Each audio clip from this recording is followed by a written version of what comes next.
දුවල පුතාලා සියලු දෙනා මම අද ආදරයෙන් පිළිගන්නවා. මම අද දුවල පුතාලාට පෙන්වන්න හදන්නේ අතිරස හදන විදිය. සිංහල අවුරුද්දක් දැන් ළඟ එනවනේ. ඒක නිසා අවුරුද්දට අතිරස හදා ගන්න ඕනේ. කලින් මම කැවුම් මුං අතිරහ, ආලුවා, වැලිතලප, අරදෝසි ඒවා ගොඩාක් කියලා දීලා ඇති. අද අතිරස හදන්නයි සූදානම් වෙන්නේ. මේ අතිරස හදන්නේ මම සීනි වලින් කිතුල් පැණි හැමෝටම නැහැනේ. කිතුල් පැණි වලින් හදන විදියත් මම මේ වීඩියෝ එකෙන්ම කියන්නම්. අපි එනම් අවශ්‍යව මොනවද කියලා බලමු. පාන් පිටි ග්‍රෑම් 50ක්, ආල් පිටි ග්‍රෑම් 150යි, සීනි ග්‍රෑම් 125යි, රස පදමට ලුණු, තලයට ටිකක්, එන්සාල් සුවල්පයක්, සව්වාලු සුවල්පයක්, වතුර, කොටේ. අපි එනම් සාදා ගන්න ආකාරය බලමු.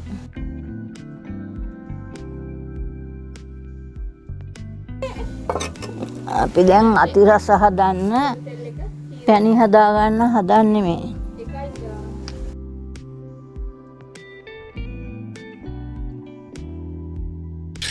වතුර වලට චීනි එකතු කරගත්තා. එන්සාල් ටික දැම්මා. රස පදමට ලුණු දැම්ම, එන්සාල් දැම්ම, සීනි දැම්ම, වතුර දැම්ම. දැන් ලිපේ තියන්න හදන්න.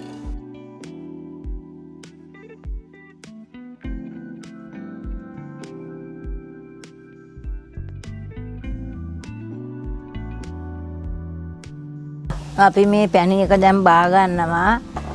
මේ අතිරස වලට පැණි උණු කරන්නේ එකපාරක් පෙනාවහම බාන්න ඕනේ. විනාඩි 3-4ක් විතර වගේ වෙනවා. මේ පැණි ටික දැන් ටිකක් නිවෙන්න ඇරලා ඊට පස්සේ පිටි දාලා අනා ගන්නවා. තලයට ටික බෙද ගන්නවා.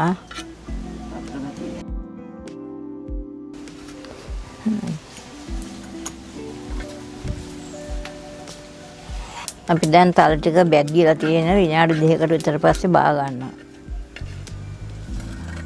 පැණි එකට දාන තල ටික දා ගන්නවා.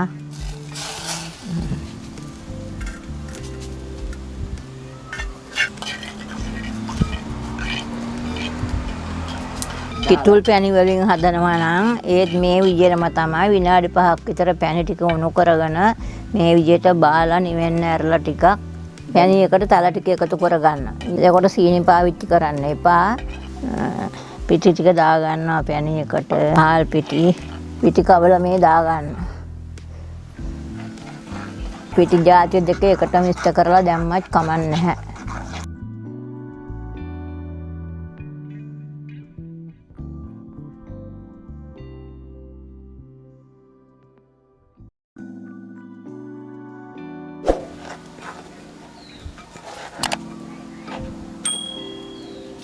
පිටි ටික හොඳට අනා ගන්න ඕන ඔය විදිහට.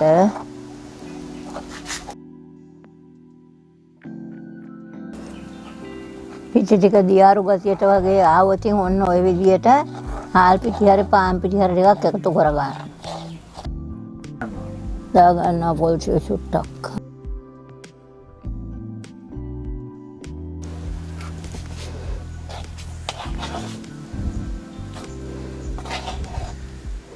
දැන් අතිරස වලට පිටි හදන තාලේ පේනවනේ. නොය විදියට හදා ගන්න. අතේ ඇලෙන්නේ නැති වෙන්න. අතිරස වැදීම සඳහා චාච්චියට තෙල් එකතු කරගන්න.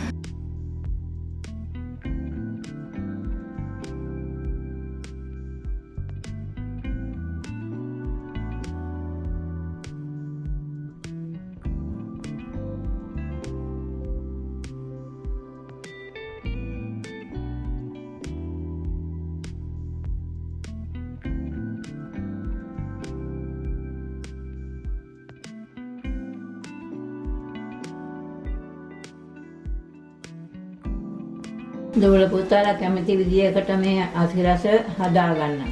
මේ දිගට ඕනනම් එහෙම නැත්නම් රවුමට Tamanට කැමති හැඩයකට හදා ගන්න මේ විදියට.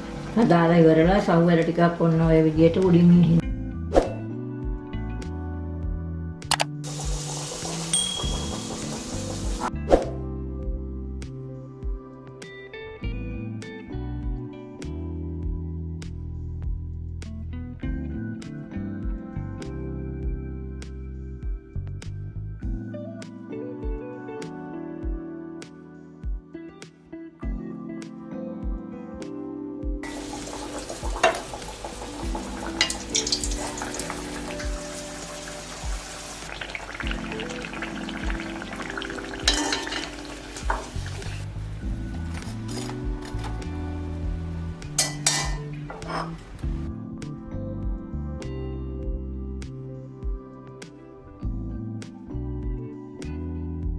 අපි දැන් මේ හැදූ අතිරස මේ තියෙන්නේ ඕගොල්ලොත් මේ විදිහට අතිරස හදලා අවුරුද්ද එනවනේ අවුරුද්දට හදන්න අතිරස මේ වගේ කාලා බලලා එහි ඇති හොඳ නරක මාහට කියන්න.